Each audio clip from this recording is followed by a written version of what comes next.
ಯಾರು ನೆಪೋಲಿಯನ್ ಅಂತ ಹೇಳಿ. ಸೊ ಕಥೆಯನ್ನ ಪ್ರಾರಂಭಿಸೋಣ. ಫ್ರಾನ್ಸ್ನ ಮಿಲಿಟರಿ ಜನರಲ್ಲೊಬ್ಬರಿಗೆ ಪ್ಯಾರಿಸ್ಗೆ ವರ್ಗವಾಯಿತು.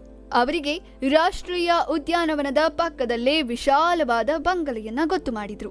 ಜನರಲ್ಲಿಗೆ ಒಬ್ಬ ಪುಟ್ಟ ಮಗ ದಿನಾಲು ಅವನನ್ನ ಕರೆದುಕೊಂಡು ಬೆಳಗ್ಗೆ ವಾಯು ವಿಹಾರಕ್ಕೆ ಹೋಗ್ತಾ ಇದ್ರು. ಒಂದಿನ ಬೆಳಗ್ಗೆ ರಾಷ್ಟ್ರೀಯ ಉದ್ಯಾನವನದಲ್ಲಿ ಮಗನೊಂದಿಗೆ ಸುತ್ತಾಡ್ತಾ ಇದ್ದಾಗ ಅಲ್ಲೊಂದು ದೊಡ್ಡ ಕಂಚಿನ ವಿಗ್ರಹ ಕಣ್ಣಿಗೆ ಬಿತ್ತು. ಅದು ಒಂದು ಬಾರಿ ಕುದುರೆಯನ್ನೇರಿ ಕುಳಿತ ಯೋಧನ ವಿಗ್ರಹ. ಜನರಲ್ ಕೂಡ ಹತ್ತಿರ ಹೋಗಿ ನೋಡಿದ್ರು. ಆ ಬಹುದೊಡ್ಡ ವಿಗ್ರಹದ ಮುಂದೆ ತಾಮ್ರದ ಫಲಕದ ಮೇಲೆ ಕೆತ್ತಲಾಗಿತ್ತು, ಧೀರ ಚಕ್ರವರ್ತಿ ನೆಪೋಲಿಯನ್. ಮಗ ಯಾರಪ್ಪ ಅದು ಎಂದು ಕೇಳ್ದ.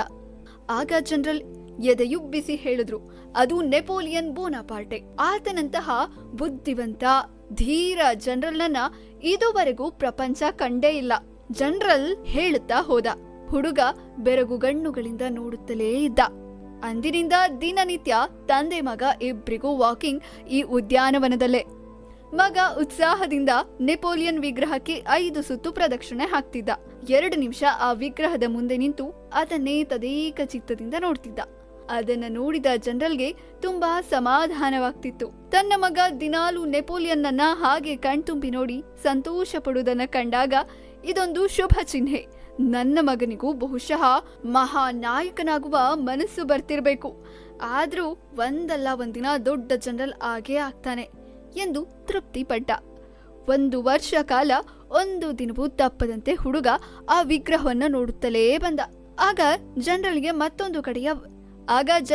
ಮತ್ತೊಂದು ಕಡೆ ವರ್ಗವಾದ ಸುದ್ದಿ ತಲುಪಿತು. ಮನೆಯಲ್ಲಿ ವಿಷಯ ಹಂಚಿಕೊಂಡಾಗ ಮಗ ತುಂಬಾ ದುಃಖಪಟ್ಟ. ಅವನಿಗೆ ಪ್ಯಾರಿಸ್ ಬಿಡುವುದು ಅಷ್ಟು ದುಃಖದ ವಿಷಯವಾಗಿರಲಿಲ್ಲ. ಆದ್ರೆ ಮುಂದೆ ದಿನಾಲು ಆ ನೆಪೋಲಿಯನ್ ವಿಗ್ರಹವನ್ನ ನೋಡುವುದಕ್ಕೆ ಆಗುವುದಿಲ್ವಲ್ಲ ಎಂಬ ಚಿಂತೆ. ಆತ ಒಂದೇ ಸಮನೆ ಅಳ್ತಿದ್ದ. ಊರು ಬಿಟ್ಟು ಹೊರಡುವ ಸಮಯ ಬಂದಿತು. ಮರುದಿನ ಬೆಳಗ್ಗೆ ಹೊರಡಬೇಕು. ಆಗ ಜನರಲ್ ಯೋಚಿಸಿದ, ಹೊರಡುವ ಮೊದಲು ಮಗನನ್ನ ಉದ್ಯಾನವನಕ್ಕೆ ಕರೆದುಕೊಂಡು ಹೋಗಿ ಕೊನೆಯ ಬಾರಿ ಆ ವಿಗ್ರಹವನ್ನ ತೋರಿಸೋದು ಉಚಿತ. ವಿದಾಯ ಹೇಳಲು ಮಗನನ್ನ ಕರೆದುಕೊಂಡು ವಿಗ್ರಹದ ಹತ್ತಿರ ಹೋದ. ಹುಡುಗ ಮತ್ತೆ 5 ಸುತ್ತು ಪ್ರದಕ್ಷಿಣೆ ಹಾಕಿದ. ಅದರ ಮುಂದೆ ನಿಂತ. ದುಃಖ ತಡೆಯಲಾಗಲಿಲ್ಲ. ಕಣ್ಣೀರು ಸುರಿದವು. ಮಗನನ್ನ ಸಂತೈಸಲು ಜನರಲ್ ಅವನ ಭುಜದ ಮೇಲೆ ಕೈಯಿಟ್ಟು ಒತ್ತಿದ. ಮಗ ತಲೆ ಎತ್ತಿ ನೋಡಿ ಕಣ್ಣೀರೊರೆಸಿಕೊಂಡ. ನಂತರ ತಂದೆಗೆ ಕೇಳ್ದ, ಅಪ್ಪ, ನಾನ್ ನಿನಗೆ ಅವತ್ತಿಂದ ಒಂದು ಪ್ರಶ್ನೆ ಕೇಳ್ಬೇಕು ಅಂತ ಅನ್ಕೊಂಡಿದ್ದೀನಿ. ಆದ್ರೆ ಈ ಭಾರಿ ನೆಪೋಲಿಯನ್ನನ್ನ ನೋಡಿದಾಗ್ಲೆಲ್ಲ ನನಗಾಗುವ ಸಂತೋಷದಲ್ಲಿ ನಾನು ಕೇಳೋದನ್ನೇ ಮರಿತಿದ್ದೆ. ಇಂದು ಕೊನೆಯ ದಿನವಾಗಿದ್ರಿಂದ ಕೇಳ್ತಿದ್ದೀನಿ. ಅಪ್ಪ, ಇಷ್ಟು ಸುಂದರವಾದ ಬಲಿಷ್ಠವಾದ ನೆಪೋಲಿಯನ್ನ ಮೇಲೆ ಕುಳಿತ ಮೂರ್ಖ ಯಾರು? ಅಪ್ಪನಿಗೆ ಮೂರ್ಛೆ ಬರೋದನ್ ಬಾಕಿ. ಇದುವರೆಗೂ ಕುದುರೆಯ ಮೇಲೆ ಕುಳಿತ ನೆಪೋಲಿಯನ್ನನ್ನ ನೋಡಿ ಸಂತೋಷ ಪಡ್ತಿದ್ದಾನೆ ಅಂತ ಭಾವಿಸಿದ್ದ ಜನರಲ್.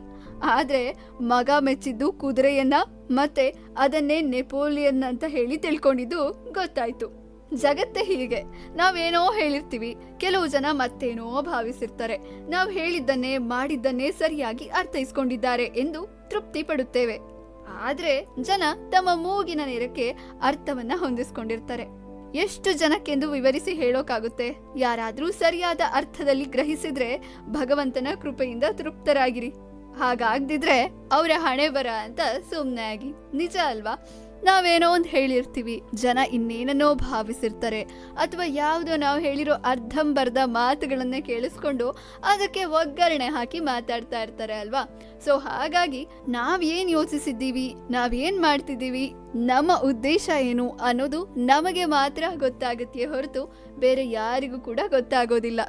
ಆದ್ರಿಂದ ಬೇರೆಯವ್ರ ಬಗ್ಗೆ ತಲೆ ಕೆಡಿಸ್ಕೊಳ್ಳೋದನ್ನ ಬಿಟ್ಟು ನಮ್ಮ ಬಗ್ಗೆ ನಾವು ಯೋಚಿಸ್ಬೇಕು ಅಂತ ಹೇಳ್ತಾ ಈ ಕಥೆಯನ್ನ ಇಲ್ಲಿಗೆ ಮುಗಿಸ್ತಾ ಇದ್ದೀನಿ.